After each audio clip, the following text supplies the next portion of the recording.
किया।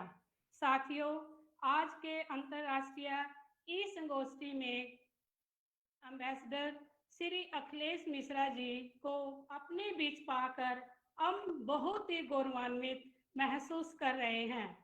आप हमारे आज के वेबिनार के मुख्य अतिथि हैं।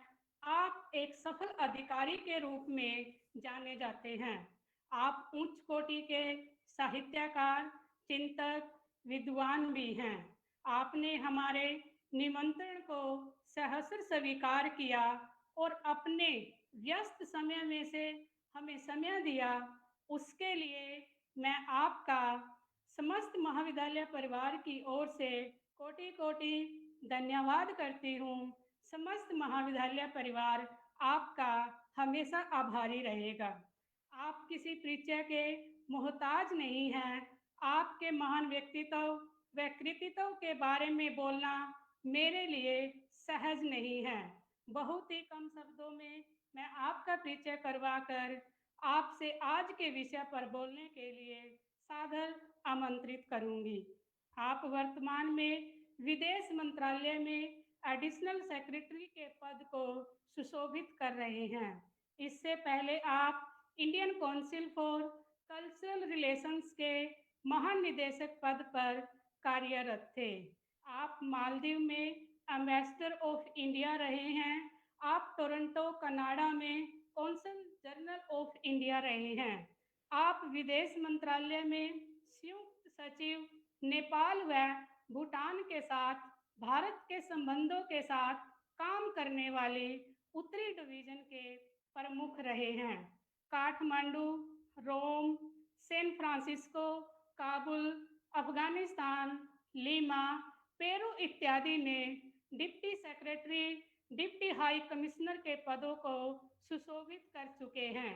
आप हिंदी के अच्छे ज्ञाता होने के साथ साथ संस्कृत, अंग्रेजी, नेपाली, इटालियन, स्पेनिश भाषाओं के भी बहुत ही अच्छे ज्ञाता हैं।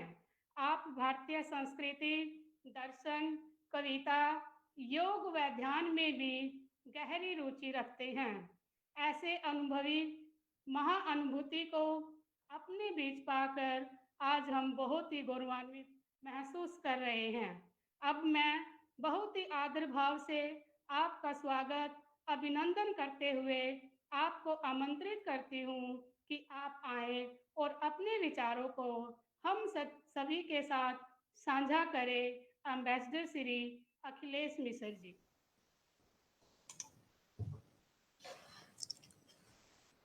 प्रणाम। धन्यवाद डॉक्टर पुष्पा जी, डॉक्टर ऋषपाल प्राचार्य जी, डॉक्टर कामराज गुरु जी और प्रोफेसर आनंद वर्धन जी। आप सब लोगों को मेरा सादर प्रणाम और इस वेबिनार से जुड़े हुए सभी सहभागियों को भी मेरा प्रणाम। मित्रों, मैं आप सबको धन्यवाद देता हूं कि इतनी सारगर्भित, इतने समसामयिक विषय पर आपने इस गोष्ठी की आयोजना की। लेकिन मुझे संकोच है इस बात का कि मैं इस विषय का विशेषज्ञ नहीं हूं। मेरा अत्यंत सीमित ज्ञान है इस क्षेत्र में और मैं अपनी अल्पमति से जो कुछ मैं अपने विचार व्यक्तिगत रूप में मैं इकट्ठा कर पाया हूं, मैं उन्हीं को आपके समक्ष रखना चाहूँगा। ये भी मेरे व्यक्तिगत विचार है, इनका विदेश मंत्रालय से या भारत सरकार के विचार से या मत से कोई संबंध नहीं है। मित्रों, भारतीय संस्कृति में बौद्ध धर्म की प्रासंगिकता इस विषय पर बात करने से पहले हमें उस परिप्रेक्ष्य को ध्यान में लाना पड़ेगा जब बौद्ध धर्म का प्रादुर्भाव हुआ। और भारतीय संस्कृति के विषय में हम जब भी चाहे विचार करते हैं तो दो बहुत ही महत्वपूर्ण बिंदु उभर कर आते हैं। एक तो ये कि ये एक अत्यंत प्राचीन सब संस्कृति है, दूसरा यह कि ये अत्यंत विविधतापूर्ण संस्कृति है। और इन दोनों में जो हमें जो श्रेय देना चाहिए वो हमारे पूर्वज, खास करके जो वैदिक ऋषि थे, उनकी दूरदर्शिता को और उनकी बुद्धिमत्ता को, उनकी चिंतन परंपरा को धन्यवाद देना चाहिए और उनको प्रणाम करना चाहिए कि उनके ही बौद्धिक प्रयासों से भारत में, भारतीय संस्कृति में एक समग्र दार्शनिक बौद्धिक आधार बनाया गया, एक ढांचा बनाया गया, जिसमें हमारी जो अत्यंत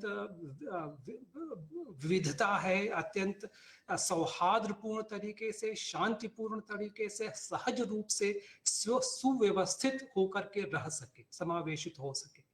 तो इस प्रकार की अत्यंत विविधता और बहुलता के बीच जो स्वाभाविक नैसर्गिक एकता का भाव हम देखते हैं, उसका श्रेय मैं वैदिक चिंतन परंपरा को देता हूं। उन्होंने अपनी ध्यानमयी अंतर्दृष्टि से देखा भी और अनुभव भी किया कि हम प्रकृति में जो कुछ भी देखते हैं उस सब के पीछे, उस सब के बीच में, सबके आत्मा अंतरात्मा में एक परम शक्ति है जो सबको एक सूत्रता में बांधे हुए है। ईसा वाष्यम इदम सर्वम यत किंच जगत्याम जगत तेन त्यक्तेन भुंजीथा मा गृधी कस्य स्विद्धनम परिद्यावा पृथिवी सद्य इत्वा परिलोकान परिदिशः परिश्वः ऋतस्य तंतुम विततम विचृत्य तद पश्यत तद भवत तदासीत। तो जो ऐक्य की भावना है, वह जो एक सूत्रता है, वह केवल मनुष्यों के बीच में ही सीमित नहीं है, बल्कि भूः भुवः स्वः समस्त लोकों, समस्त पशुओं, प्राणियों, वनस्पतियों, पक्षियों, दृश्य और अदृश्य जीवों, ग्रहों, उपग्रहों, आकाश पिंडों, नदी, पहाड़ों, यहाँ तक कि समष्टि जो हमारी दृष्टि के सामने है और दृष्टि के बाहर है, उन सब को एक तंतु में, एक जाल में बांधा हुआ देखते हैं। और वो जो जाल है जो सबको बांधे हुए है, वो इस तरह का है कि किसी एक कण को भी अगर आप दुर्व्यवस्थित करते हैं, विक्षुब्ध करते हैं, तो पूरा का पूरा जाल अशांत और क्षुब्ध होता है। इसीलिए भारतीय ऋषियों ने, मुनियों ने और चिंतकों ने केवल अपने या केवल मनुष्य मात्र के लिए सुख, शांति, समृद्धि की कल्पना कभी नहीं की। ओम द्योः शांति, अंतरिक्षम शांति, पृथ्वी शांति, आपः शांति, ओषधयः शांति, वनस्पतयः शांतिर् विश्वे देवाः शांतिर् ब्रह्म शांति, सर्वं शांति शांतिरेव शांति, सा मा शांतिरेधि। मधुवातारितायते मधुक्षरन्ति सिन्धवः माध्वीरनः सन्तु ओषधीः मधुनक्तमुतोषसो मधुमत्पार्थिवं रजः मधुद्यौरस्तु नः पिता मधुमान्नो वनस्पतिः मधुमास्तु सूर्यः माध्वीर्गावो भवन्तु नः। परंतु इतनी गंभीर, इतनी गहन और इतनी शक्तिशाली ऊर्जावान चिंतन परंपरा होते हुए भी, जैसा कि पुष्पा जी ने कहा कि समय के साथ भारतीय समाज में अत्यंत कुरीतियां और रूढ़ियां आ गईं और भारतीय समाज जो वैदिक उदात्त वैश्विक चिंतन परंपरा से, उससे पथभ्रष्ट होकर रूढ़ियों और कर्म कांडों में लिप्त हो गया। और कुछ जो अत्यंत महत्वपूर्ण पथभ्रष्टि के लक्षण थे वो मैं आपके सामने रखना चाहूंगा। जो सबसे बड़ी गलती होने लगी समाज में कि जो ब्रह्म की, जो परम सत्ता की, जो परमात्मा की कल्पना थी, पहले वो एक निराकार, सर्वव्यापी, सर्वशक्तिमान सत्ता की थी। जो वेदों के देव हैं वो केवल प्राकृतिक शक्तियों के जो भौतिक स्वरूप हैं वे नहीं है, या केवल मानव के आकार के या मानव के केंद्र में होने वाले नहीं है, बल्कि वे अशरीरी हैं, अनादि हैं, अनंत हैं, सर्वव्यापी हैं। और जो एक साइकोलॉजिकल एसोटेरिक जो इंटरनल कॉस्मिक फोर्स है उसके रिप्रेजेंटेटिव्स हैं। तो और वो समस्त ब्रह्मांडों में, समस्त जीव प्राणियों में, सबके अंतर्मन में विद्यमान है। और वही परमात्मा, वही परब्रह्म हम में भी है, आप में भी है, पशुओं में, पक्षियों में, नदी पहाड़ों में, सब में व्याप्त है। लेकिन हम अपनी अज्ञानता वश अपने वास्तविक ब्रह्ममय, सच्चिदानंदमय स्वरूप से अनभिज्ञ हैं। और अन्य धर्मों की तरह जो वैदिक धर्म में जो परम शक्तिशाली है, गॉड है या ईश्वर है या परमात्मा है या परम ब्रह्म है, वो मानव के स्वरूप का नहीं है, वो मानव के आकार का नहीं है, बल्कि वो सर्वव्यापी है, निराकार है। और अब उसकी जो कल्पना है, पुरुष की जो कल्पना आती है वेदों में, वो व्यक्ति की नहीं है।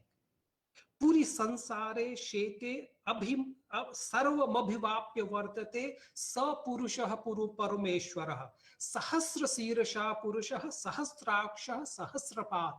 तो जो वेदों का पुरुष है वो हमारी तरह से दो आंखों, दो कानों, दो हाथों, दो पैरों वाला नहीं है, बल्कि हजारों या अनंत सिर है उसके, अनंत आंखें हैं, अनंत हाथ और पैर है। फिर भी वो देखने के लिए आंखों का और सुनने के लिए कानों का या काम करने के लिए हाथों का या चलने के लिए पैर का मोहताज नहीं है।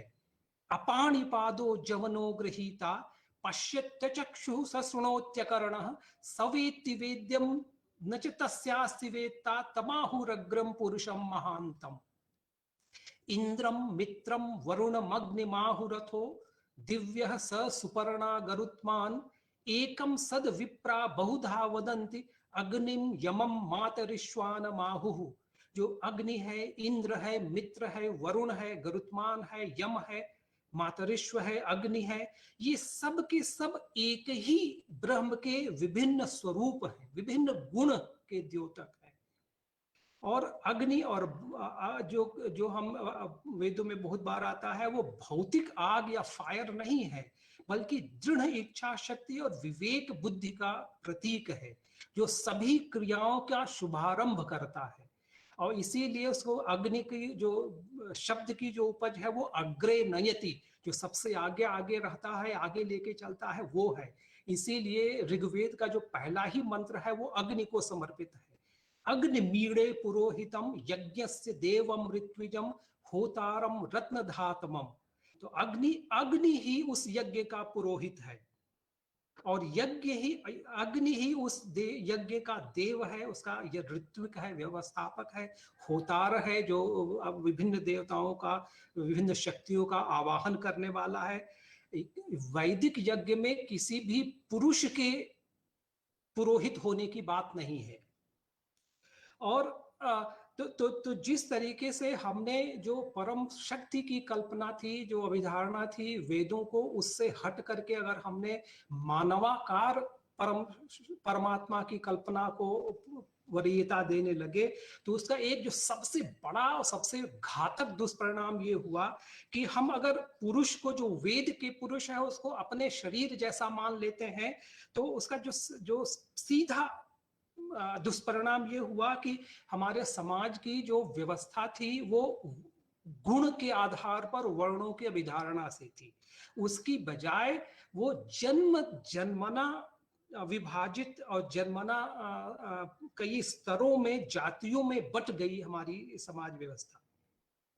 यह भूल करके कि जिस पुरुष की बात हो रही है वेदों में, और जहां कहा गया है कि ब्राह्मणो मुखमासीत बाहुराजन्य कृतः ऊरु तदस्यद वैश्य पदभ्याम शूद्रो अजायत, तो उसी ब्रह्म से ये भी कहा गया है, उसी पुरुष से ये भी कहा गया है कि चंद्रमा मनसो जाता चक्षोः सूर्यो अजायत श्रोत्रात वायुश्च प्राणश्च मुखादग्निरजायत। तो ये किसी आदमी के मुख से चंद्रमा नहीं निकला है, किसी आदमी के नेत्र से सूर्य नहीं निकला है, किसी आदमी के कान से वायु का जन्म नहीं हुआ है, प्राण का जन्म नहीं हुआ है, और आदमी के मुख से अग्नि का जन्म नहीं हुआ है। तो वो जो पुरुष का हमने गलत अर्थ लेना शुरू किया, उसका बहुत दूरगामी दुष्परिणाम है जो आज तक हम भुगत रहे हैं। ऐसे यज्ञ कि जो वेदों में यज्ञ की कल्पना है वो एक यात्रा के रूप में है, अध्वर के रूप में है, जिसमें परम ब्रह्म की अनुभूति और दर्शन के लिए जो जीवात्मा है वो एक यात्रा पर निकल पड़ता है, एक नौका की तरह से है जो दूर देशों तक ले जाती है। और यज्ञ करने वाला है एक नई नई संवेदनशीलताएं, नए आनंद की पराकाष्ठा को अनुभव करता है। एक चोटी से दूसरी चोटी पर ज्ञान की एक सीमा से दूसरी सीमा को पार करके अग्रसर होना यज्ञ है। और ये ऋग्वेद में एक भी मंत्र नहीं है जो कि किसी कर्मकांड का या किसी रिचुअल की प्रक्रिया के बारे में वर्णन करता हो। किसी मनुष्य के पुरोहित या होता या ऋत्विक होने की भी बात नहीं है।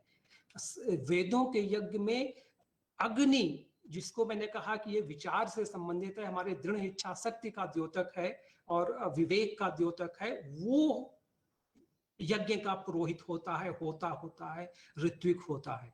ऐसा ही वेदों में कहीं भी जो पत्र पुष्प फल तोय पूजा इस तरह के जो बाद के जो संस्कृत के साहित्य है उसमें पूजा के लिए अर्चना के लिए इस्तेमाल किए जाते हैं, ये शब्द वेदों में नहीं है, ऋग्वेद में नहीं है पत्रम पुष्पम फलम तोयम। लेकिन कुछ समय के पश्चात समाज में जो यज्ञ की जो आध्यात्मिक परिकल्पना थी और उसका जो आध्यात्मिक पक्ष था, जो मनोवैज्ञानिक पक्ष था, उससे हम हट करके केवल जो भौतिक पक्ष रह गया, जो कर्मकांड का पक्ष रह गया, जो आहुतियों और पशु बलि जैसी कुरीतियों का पक्ष रह गया, उसमें ही पूरी तरह से लिप्त हो गया, जिससे जो समाज में जो करुणा के जो आत्मा वाले थे, भाव वाले थे, जो अहिंसक प्रवृत्ति वाले लोग थे, उन सब के मन में जो वैदिक धर्म था, वैदिक कर्मकांड था, उसके प्रति जुगुप्सा का भाव उत्पन्न हो गया और समाज में असंतोष और अशांति फैलने लगी।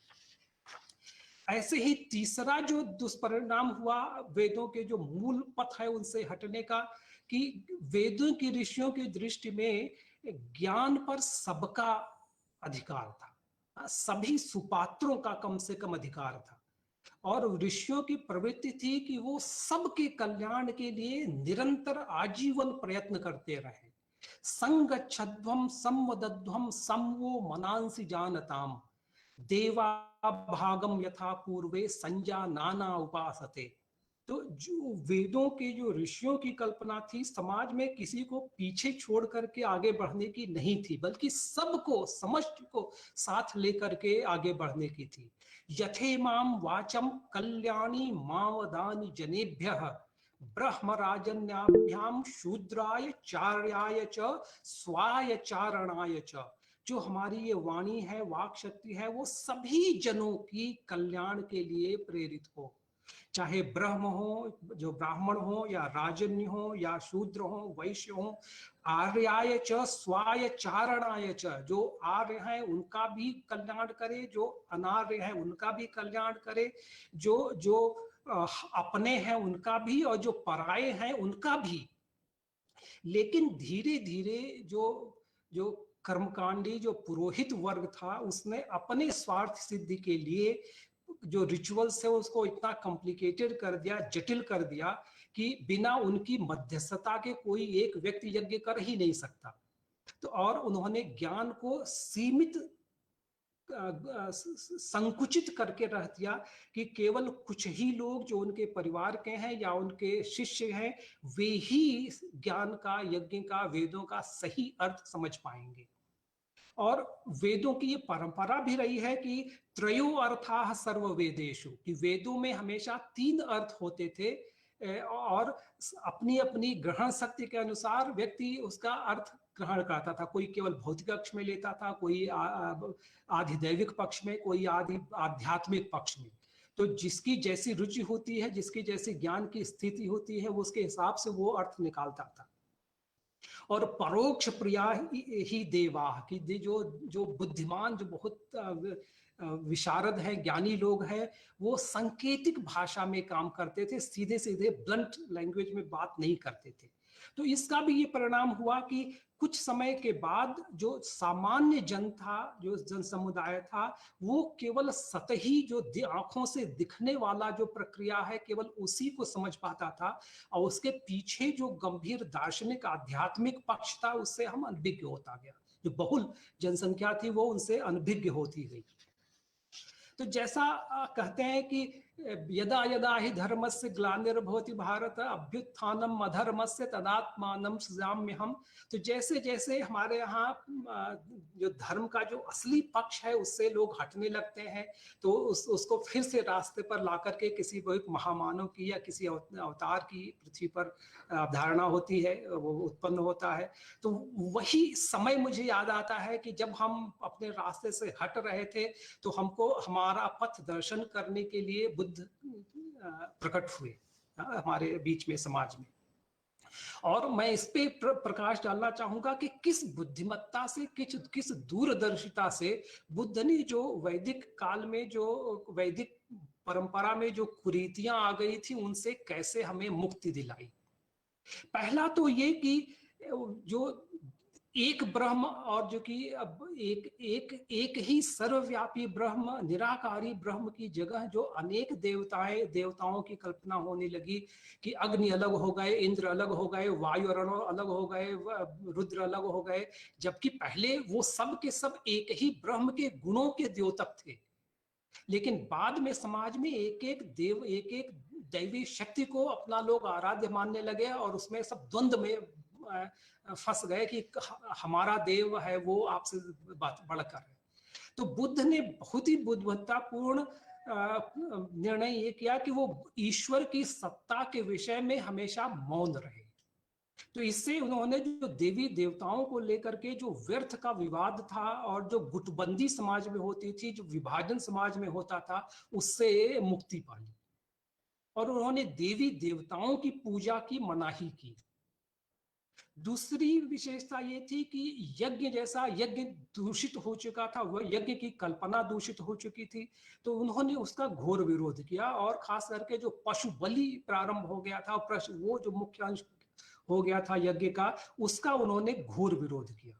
उन्होंने कहा कि मुझे वह सुख, शांति और मोक्ष नहीं चाहिए जो दूसरों को पीड़ा दे करके, दूसरों की जान ले करके मिलती हो हमें। और उन्होंने कर्म कांड की बजाय और अंधविश्वास की बजाय सदाचरण को और सच्चरित्र को हमेशा बल दिया, प्रमुखता दिया। तीसरा उनका बहुत महत्वपूर्ण पक्ष ये था कि उन्होंने वर्ण व्यवस्था का पूरा त्याग किया। उन्होंने मानवीय समानता को बल दिया। उन्होंने समग्र समावेशी धार्मिक व्यवस्था और पंथ की कल्पना की, जिसमें कोई भी जन्मना श्रेष्ठ या निम्न नहीं होता। न जटाहि न गोत्तेन न जच्चा होति ब्राह्मणो यम ही सच्चंच धम्मोच्च सो सूची सोच ब्राह्मणो। कोई जटा धारण कर लेने से या गोत्र में पैदा होने से ब्राह्मण नहीं होता है। जिसमें जो सच्चरित्र होता है, जिसमें धर्म के प्रति आस्था होती है और धर्माचरण होता है, वही शुचि होता है, वही पवित्र होता है और वही विद्वान होता है, वही ब्राह्मण होता है। और इसीलिए बौद्ध के अनुयायी किसी एक वर्ग के नहीं थे, बल्कि सभी वर्णों और सभी वर्गों के लोग बुद्ध के शिष्य बने और उनके धर्म के मार्ग को अपनाया। और इस रिफॉर्म का बहुत ही बड़ा प्रभाव हुआ, क्योंकि इसी तरह की परंपरा को बाद आने वाले बहुत सारे संत कवियों ने, और जो भक्ति की परंपरा भारत में उभरी, चाहे रामानंद की हो या चैतन्य महाप्रभु की हो या कबीर की हो, एकनाथ की हो, और फिर बाद में जो सिख धर्म की संस्थापना करने वाले गुरु नानक, उन्होंने भी यही मूल भावना को अपने मत का आधार बनाया। ऐसे ही तो ये पहली बुद्ध की जो ऐतिहासिक भूमिका थी, वो हमारे लिए इसलिए सबसे ज्यादा महत्वपूर्ण है क्योंकि ये पहला अवसर था भारत के इतिहास में कि केवल एक व्यक्ति विशेष के अनुयायियों की एक धार्मिक पंथ परंपरा प्रारंभ हुई। उससे पहले हमारे यहाँ बहुत सारे ऋषि और मुनि होते थे, सब बहुत सारे गुरुकुल होते थे, बहुत सारे उनके अनुयायी होते थे, लेकिन जो वैदिक धर्म थी, जो दर्शन की परंपरा थी, वो उन व्यक्तियों से ऊपर थी। बुद्ध के आने के बाद बुद्ध के अनुयायियों की एक अलग विशिष्ट परंपरा आरंभ हुई। ऐसे ही चौथी जो प्रक्रिया बुद्ध के समय आरंभ हुई, वो संघ की परिकल्पना, संघ की प्रतिष्ठापना। पहली बार भारत में संस्थागत धर्म की स्थापना हुई और धर्म का और संघ का द्वार महिलाओं के लिए, भिक्षुणियों के लिए भी खोल दिया गया। तो मैं समझता हूं कि शायद विश्व में यह पहला अवसर रहा होगा जब भिक्षुणियों के लिए, like order of the nuns, दुनिया में कहीं भी अगर शुरू हुआ होगा तो मुझे लगता है कि ये सबसे पहले बौद्ध धर्म में ही शुरू हुआ होगा। और संस्थागत रूप से धर्म के प्रचार प्रसार और धर्म परिवर्तन की परंपरा भी बौद्ध धर्म से ही प्रारंभ हुई भारत में। बुद्ध ने अपने भिक्षुओं को, अपने शिष्यों को यह आदेश दिया कि वे निरंतर चलते रहें और लोगों को शिक्षा देते रहें और उनको ज्ञान देते रहें, और कभी भी कहीं भी दो लोग एक ही समय एक ही दिशा में न जाएं। मां एकेन द्वे अगमित्थ, कि कभी दो लोग एक ही दिशा में मत जाओ। तो सब लोग अलग अलग दिशाओं में जाकर के धर्म का प्रसार और प्रचार करो और शिक्षा दो लोगों को। तो ये जो संघ की स्थापना हुई बौद्ध धर्म में, इसका बहुत ही बड़ा महत्व रहा है भारत में। सबसे पहले तो ये हुई कि बुद्ध से पहले जो वैदिक परंपरा के, जो सनातन धर्म के लोग होते थे, वो व्यक्तिगत सेंट्रिक थे कि व्यक्तिगत आचार्य है, व्यक्तिगत जो गुरुकुल है उसकी परंपरा है और उसको सिखाने वाले उसके अनुयायी हैं। लेकिन एक संघ के रूप में, संगठित रूप में जब हम बहुत बड़े बड़े मठ बनाने लगे, विहार बनाने लगे और विश्वविद्यालय बनाने लगे, तो ये भारत समाज के लिए ये पहला मौका था मेरे विचार में। और दूसरा ये उसका पक्ष ये हुआ कि हम बहुत बड़े बड़े जो फिजिकल इंफ्रास्ट्रक्चर्स बना रहे हैं, मठ बना रहे हैं, केंद्र बना रहे हैं, विहार बना रहे हैं, विश्वविद्यालय बना रहे हैं, उनके साथ साथ जो कला को संबल मिला, जो मूर्ति कलाओं का विकास हुआ, जो स्थापत्य कला का विकास हुआ, वो संभव नहीं था व्यक्तिवादी परंपराओं से, मतलब बुद्ध धर्म से पहले जो वैदिक परंपरा थी, हिंदू धर्म की परंपरा थी, उसमें शायद ये संभव नहीं था। और संघ का जो तीसरा पक्ष है ये कि इतने बड़े संस्था को, इतने बड़े संघ को चलाने के लिए आपको खर्चा चाहिए, आपको संपत्ति चाहिए और आपको आर्थिक व्यवस्था का भी पक्ष देखना पड़ेगा। आप जो संघ का काम चुपचाप सुचारू रूप से चलता रहे, तो इसके लिए ये भी आवश्यक है कि आप उस एरिया के जो सबसे धनी मानी सेठ हैं, जो राजा हैं, महाराजा हैं, उनके साथ आपके संबंध मधुर रहें। तो जो धर्म का अर्थ से और धर्म का राजनीति से जो गहन संबंध चालू हुआ, वो मैं समझता हूं कि वो भी संघ के स्थापना का एक परिणाम था। और इसका एक जो भारत के लिए एक प्रभाव ये हुआ कि भारत के बाहर भी बौद्ध धर्म को व्यवस्थित रूप से प्रचार और प्रसार के लिए मौका मिला। हाँ, तो आप चाहे श्रीलंका हो, चाहे म्यांमार हो, कंबोडिया हो, नेपाल हो, तिब्बत हो, चीन हो, जापान हो, कोरिया हो, तो बहुत सारे देशों में, और फिर उधर अफगानिस्तान और सेंट्रल एशिया, तो बहुत सारे देशों में बौद्ध धर्म का प्रसार और प्रचार हुआ। उसके पीछे कारण ये था कि बौद्ध धर्म में एक संगठित धर्म, संस्थागत धर्म की कल्पना हुई। लेकिन इसका जो नकारात्मक पक्ष ये था कि हिंदू धर्म है वो हर घर में है, हर गांव में, हर पेड़ के नीचे कोई तपस्वी बैठा हुआ है तब कर रहा है। लेकिन जब हम बड़े बड़े मठों की बात करते हैं, जब हम संघ की बात करते हैं, बड़े विहारों की, बड़े विश्वविद्यालयों की बात करते हैं, तो ये एक लक्ष्य बन जाता है जो विरोधी हैं, जो विदेशी आक्रमणकारी हैं, उनके लिए एक लक्ष्य बहुत दूर से ही दिखने वाला दिख जाता है, गढ़ मिल जाता है कि हम अगर बौद्ध धर्म का विरोध करते हैं, तो अगर हम उस मठ को ध्वस्त कर देंगे, उस विहार को ध्वस्त कर देंगे, तो बौद्ध धर्म पर भी चोट पहुंचेगी। तो ये भी एक पहलू था जो कि हमारे भारत के समाज को बहुत प्रभावित किया। और जो पांचवा जो निर्णय बौद्ध धर्म के विषय में महात्मा बुद्ध ने लिया कि धर्म के प्रचार और प्रसार के लिए बुद्ध ने जनता की अपनी स्थानीय भाषा, लोक भाषा में संदेश दिया, पाली में, जिससे सबको आसानी से समझ में आ जाए। और न केवल भाषा बल्कि जो शैली है, जो शब्द लिए हैं उन्होंने, वो इतने सरल हैं, इतने स्पष्ट हैं कि उनकी शिक्षा में कहीं भी दुविधा या संदेह का स्थान ही नहीं है। जबकि जैसा मैंने कहा कि वैदिक ऋषियों की भाषा वो जानबूझ करके गूढ़ और द्विअर्थी या त्रिअर्थी बनाई हुआ गई थी। और वेदों में कहा गया है कि जो वेदों के वचन है, जो ऋषियों के वचन है, जो जो जो मंत्र है, वो निर्णय वचन है, कि मतलब वो गूढ़ है। तो उनको समझने के लिए हमको अपना जो ज्ञान का स्तर है, बौद्धिकता का स्तर है, उसको ध्यान से हमको और ऊपर उठाना पड़ेगा, तभी हम समझ सकते हैं। जबकि बौद्ध वचन है वो इस तरीके से उस भाषा में, उस शैली में व्यक्त किए गए हैं जो हर व्यक्ति समझ सकता है। और ये आपने महसूस किया होगा कि जब गुरु नानक देव जी ने जब सिख धर्म की स्थापना की, तो उन्होंने भी यही रास्ता अपनाया और उन्होंने भी उसी भाषा का इस्तेमाल किया जो कि सब लोग समझ पाए, सभी लोग समझ पाए, और उसमें समझने में कहीं संदेह का स्थान ना रहे।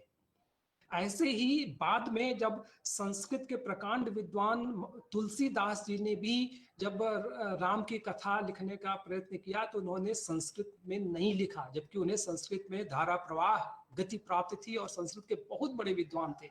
उन्होंने लिखा रामचरितमानस अवधी में, जिससे कि वो घर घर में, गांव गांव में जितने भी अशिक्षित सो कॉल लोग हैं, वो सब भी समझ पाए और उसका आनंद उठा पाए और उससे अपने जीवन को श्रेष्ठ बना पाए। और बुद्ध ने कहा कि जो वो बोल रहे हैं उसको अंधे रूप में, अंधभक्ति के रूप में आप मत स्वीकार करिए। आप उन्हें आप ध्यान से समझ करके तब उनका सेवन करिए। ये ते मया धम्मा अभिज्ञादेशिता तेवो साधुकम उग्गे हेत्वा आसेवितव्या भावेतव्या बहुलीकातव्या। कि आप उनको समझ करके तब सीख कर उसका सेवन करो, उस पे मनन करो, उसका वर्धन करो, संवर्धन करो। और छठी बात जो बुद्ध के विषय में मैं कहना चाहूंगा कि उन्होंने जो दैवी या अपौरुषेय जो लक्षण हैं, जो कर्तव्य हैं, उनके बारे में नहीं कहा। उन्होंने हमेशा अनुकरणीय आदर्शों की प्रतिष्ठा की। और बुद्ध स्वयं को देवता नहीं मानते थे, वे उनके बारे में सब जानते हैं कि वे भी किसी समय एक साधारण प्राणी थे और सतत अभ्यास से वे दोषों से मुक्त होते गए और सर्वशुद्ध स्वभाव का बुद्धत्व को प्राप्त किया। और बुद्ध चित्त की, बोधित्व की जो मूल भावना है वो करुणा है। हर एक प्राणी के लिए समान रूप से, निष्पक्ष भाव से, न तो किसी के साथ राग, न स्नेह, न द्वेष, न उपेक्षा, सबके प्रति समभाव से करुणा करना, ये बुद्ध की निशानी है। और सबके कल्याण के लिए काम कैसे करें? एक जैसे बहुत बड़ा वैद्य है तो वो किसी एक आंखों का डॉक्टर है तो वो आंखों के रोग के बारे में समझता है, जो हृदय का विशेषज्ञ है वो हृदय के बारे में सोचता है। लेकिन जो हर प्राणी के हर दुख का निवारण का अभियान लेकर के चला हो, वो क्या होगा? तो महात्मा बुद्ध उस महान वैद्य की तरीके से थे जिन्होंने समस्त प्राणियों के समस्त दुख संतापों के निवारण के लिए चिंतन मनन किया और मुक्ति का मार्ग ढूंढा। और अब उनके जो वचन थे वो गणित के, विज्ञान के सूत्रों की तरह, सिद्धांतों की तरह अत्यंत तर्क संगति पूर्ण है। वे अंध भक्ति को नहीं मांगते हैं, बल्कि आत्मचिंतन, आत्म मंथन, तर्क और विवेक के अनुसरण को प्रेरित करते हैं। और उनके सिद्धांत इस तरीके से सरलता से, जैसे इक्वेशन बनता है मैथमेटिकल, आप सॉल्व करते हैं, उस तरीके से उन्होंने हमको अपने दुखों का समाधान दिया है कि जिस दुख से हम सभी प्राणी निवृत्ति चाहते हैं, उस दुख की सबसे पहले पहचान होनी चाहिए। और फिर उन्होंने बताया कि उस दुख से निवारण के लिए जो दो एक्सट्रीम वेज हैं, जो अतिवादी मार्ग हैं, चाहे इंद्रियों की सुख लिप्सा और भोग की कामना हो, या अपने शरीर को प्रताड़ना दे करके और उसको कष्ट दे करके आगे बढ़ने का रास्ता हो, दोनों ही वर्जनीय है। जो मध्यम मार्ग है वही श्रेष्ठ है। जो जन्म है वो दुख है, जो बुढ़ापा है वो दुख है, रोग है दुख है, मृत्यु है दुख है, अप्रिय से संयोग हो तो दुख है, प्रिय से वियोग हो तो दुख है, जिसकी कामना आप कर रहे हैं वो न मिले तो दुख है। तो दुख ही दुख है इस जीवन में। दुख का कारण है, दुख का कारण है राग, रति या आसक्ति या लालसा। जैसे हम मृग तृष्णा के लिए व्यर्थ में भागते रहते हैं, वैसे ही हम इंद्रियगत सुखों की, वैभव की, मान यश की, जीवन की लालसा में हम अपने को संतप्त करते रहते हैं। लेकिन जो बुद्ध का जो दुख विषय में जो चिंतन था, वो केवल हमें निराश या हताश करने के लिए नहीं था।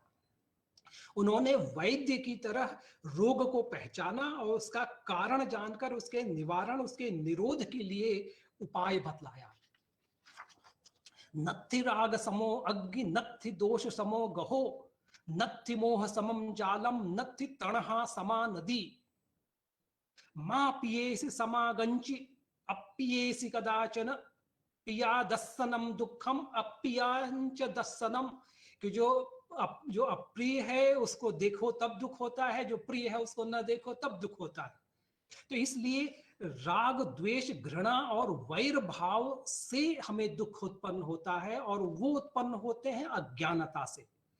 दुख मेवाभिधावन्ति दुख निःसरणाशया।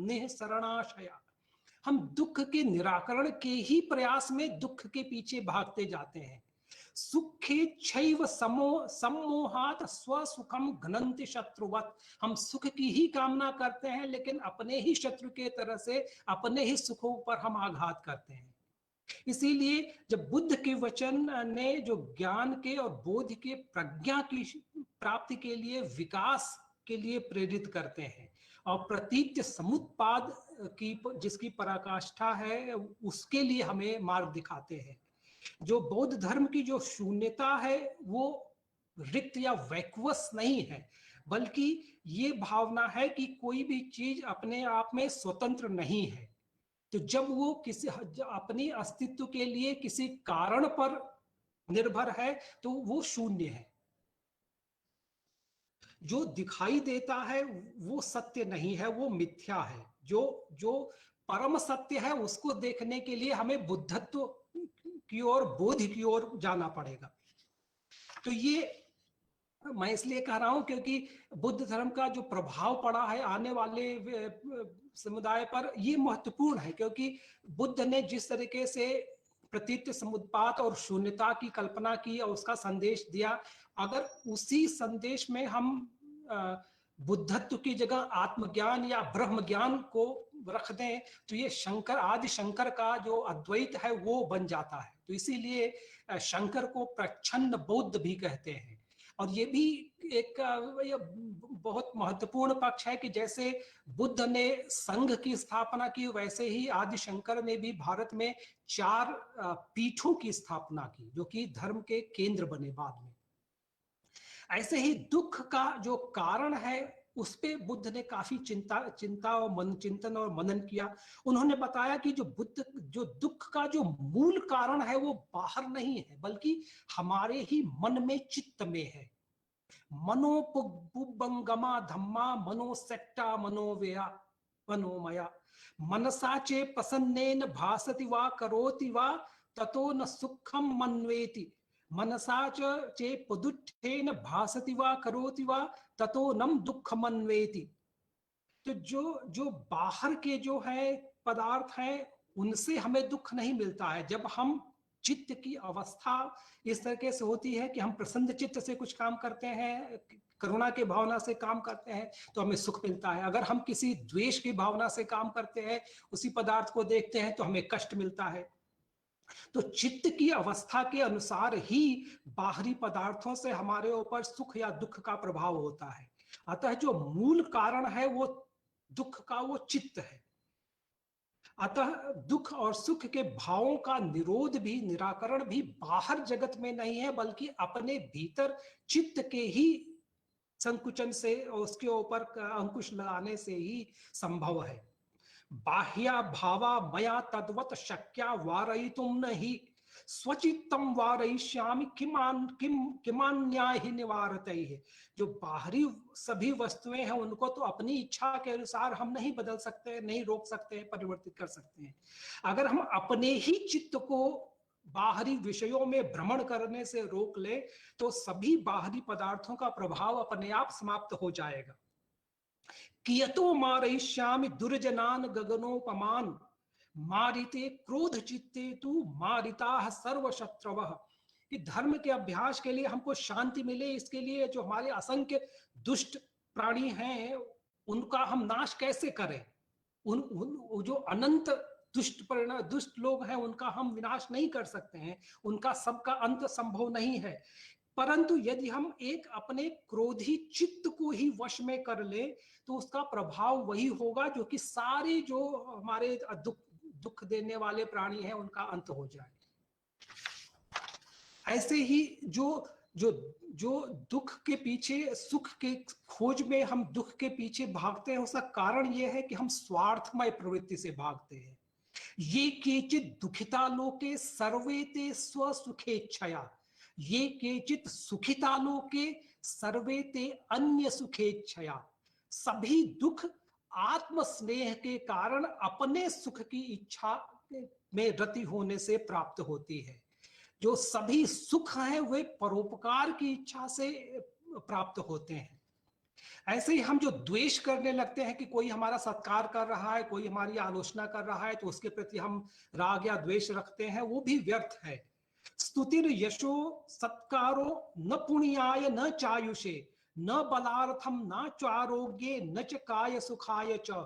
जो स्तुति हो, यश हो, सत्कार हो, उससे न तो हमको कोई पुण्य मिलता है, न हमारी आयु बढ़ती है, न हमारे शरीर में शक्ति बढ़ती है, न हमें रोगों से मुक्ति मिलती है, न हमारे शरीर को उससे सुख मिलता है।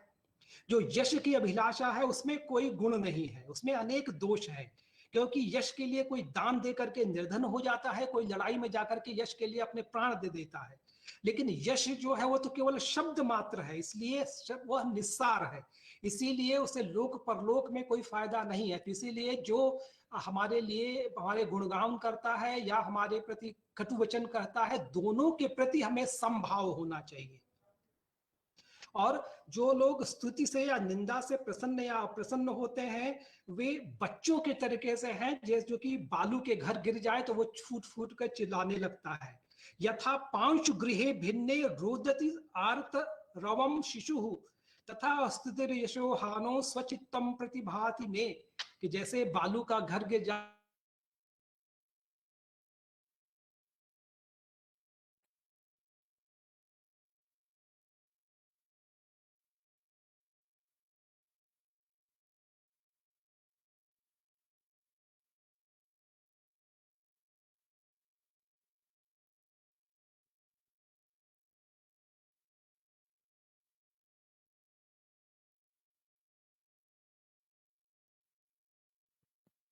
कुछ ध्वनि में व्यवधान उत्पन्न हुआ है। हाँ, ऋषिपाल जी, पुष्पा जी, पुष्पा जी। हाँ जी सर, हाँ जी सर। कहीं कोई व्यवधान आ गया, देखना एक बार कहाँ से, क्या वहीं से है कि यहीं से है, क्या देखना एक बार प्लीज। क्या मैडम? हाँ जी राजीव सर। हेलो राजीव, यहीं से कोई गड़बड़ है कि वहीं से है मिश्रा जी के ऑफिस से ही? ना ना, उनका ना कोई फोन आ गया होगा बीच में। ओके, ऐड हो गए दोबारा। ऐड हो गए सर दोबारा।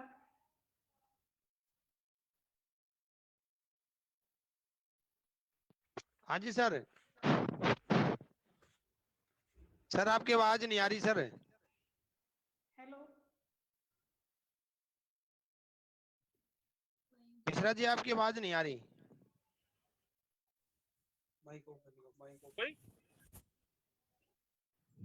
हाँ डॉक्टर कामराज जी। जी जी जुड़ गए। हाँ जुड़ गए ना। हाँ। जी।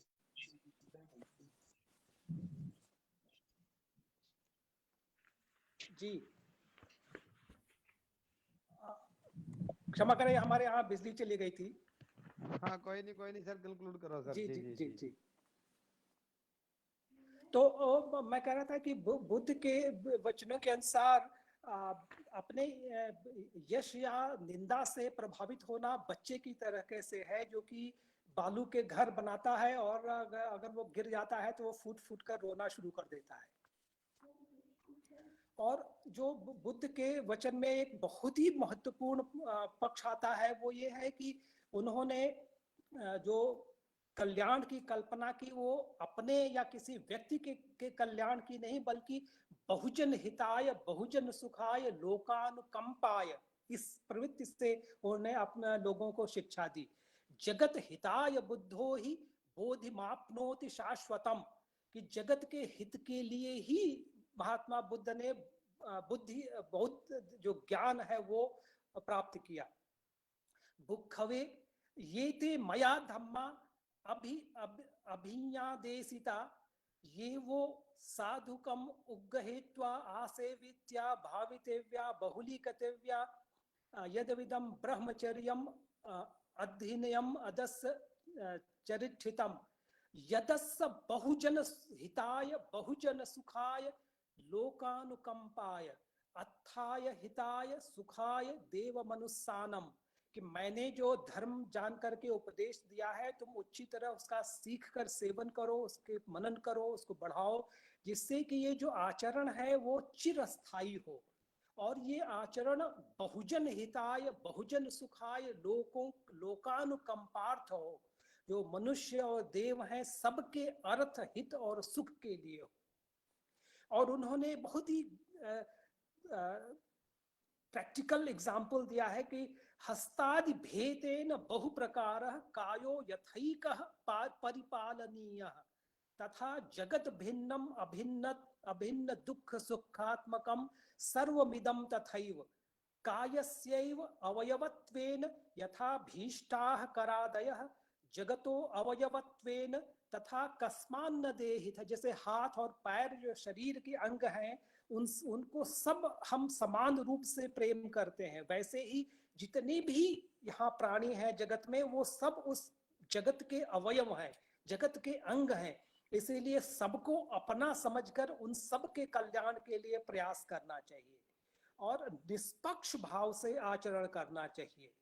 धर्मार्थ मात्र मादेय भृंगुवत कुसुमान मधु अपूर्व इव सर्वत्र विहरिष्याम असुस्तः, कि जैसे भंवरे हैं वो फूलों से मधु लेते हैं परंतु फूलों के रंग रूप से आकर्षित नहीं होते, उससे बंध कर नहीं रह जाते, वैसे ही जो बोधचर्या का अभ्यास करने वाले हैं वे सबके साथ निष्पक्ष भाव से राग द्वेष हीन भावना से आचरण करते हैं।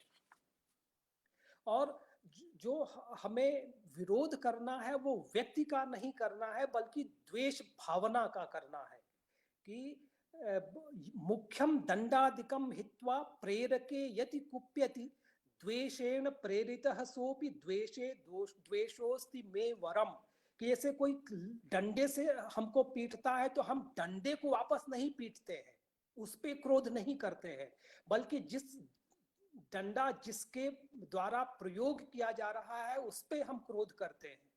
लेकिन हम अगर सोचें तो वो पुरुष भी द्वेष से प्रेरित है, इसलिए हमें जो अपना क्रोध होना चाहिए वो द्वेष पे होना चाहिए, न कि उस व्यक्ति पर होना चाहिए।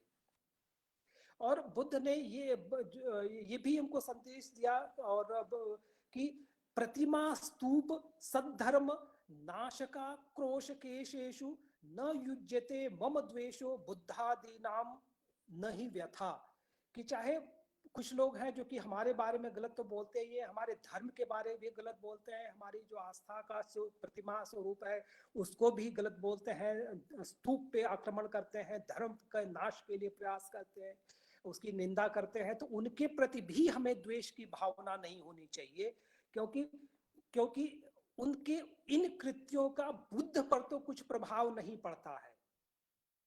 और सबके प्रति प्रेम का, सद्भाव का, सहिष्णुता का भाव रखना चाहिए।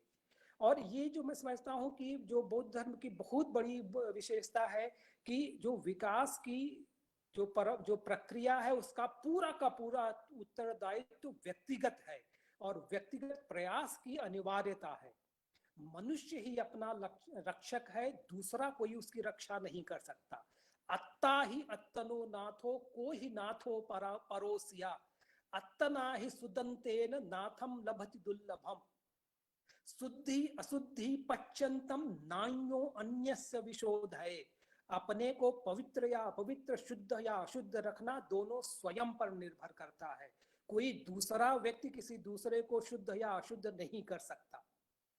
न परेशम विलोमानि न परेशम कथाकथम, अत्तनो व अविखेयम कतानि अकतानि च।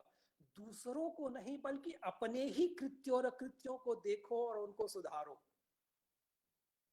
और जो हम कर्म करते हैं, जो बुरे कर्म करते हैं या अच्छे कर्म करते हैं, उनका परिणाम होता है और उस परिणाम को हमें भोगना ही पड़ेगा, हमें उससे कभी मुक्ति नहीं मिल सकती है। न अंतलिखे न समुद्र मध्य न पवतान विवरम पविस्स, न विज्यति सो जगति पदोसो यथार्थितो मुंचेय पापकम्मा।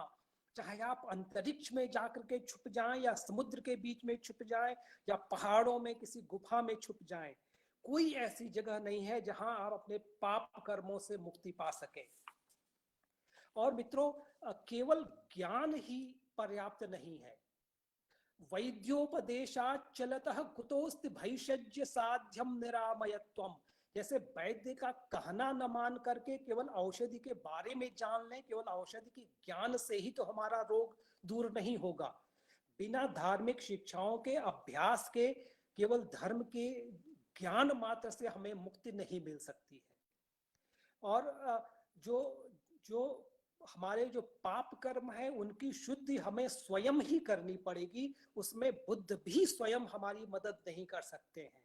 अप्रमेया गता बुद्धाः सर्वसत्व गवेषकाः, नैषामहं स्वदेशेन चिकित्सा गोचरम गतः। अपने पाप कर्म की शुद्धि हमें स्वयं ही करनी पड़ती है। असंख्य बुद्ध आए और गए, परंतु अपने पाप दोषों के कारण हम आज भी संसार में दुख से भटक रहे हैं।